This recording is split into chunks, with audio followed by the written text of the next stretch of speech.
আপনি তো মাটনের বিভিন্ন রেসিপি ট্রাই করেছেন, এবার বানিয়ে নিন মাটন ডাক বাংলো। যাতে করে মাটন বেশ সফট হয় তার জন্য প্রেসার কুকারে দিয়ে 5 থেকে 6টা সিটি দিয়ে নেব। কড়াইয়ের তেল গরম হলে সামান্য পরিমাণে নুন দিয়ে ডিমগুলি ভেজে তুলে নেব। এবার কড়াইয়ের তেলে দিচ্ছি কেটে রাখা ধামসা আলু।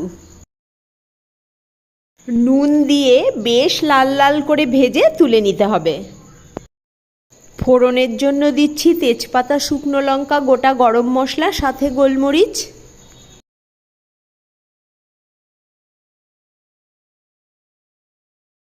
ফোড়ন থেকে সুন্দর গন্ধ বেরোলেই দিতে হবে পেঁয়াজ কুচি।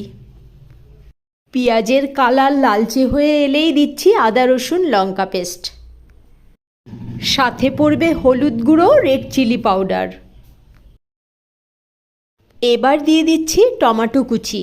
টমেটো যখন সফট হয়ে এসেছে সেই সময় দিচ্ছি স্ট্রেন করে নেওয়া মাটন।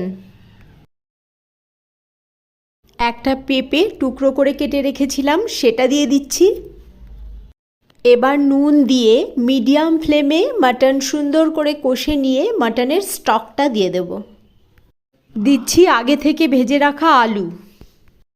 সমস্ত যখন সুন্দর সেদ্ধ হয়ে এসেছে, প্লেটের রোস্টেড জিরা, ধনে, গরম মশলা, গোলমরিচ গুঁড়ো দিয়ে দিচ্ছি। মশলা মেশানো হয়ে গেলে পড়বে ভেজে রাখা ডিম। মাটন ডাক বাংলো রেসিপি ভালো লাগলে প্লিজ একটা লাইক করে দেবেন।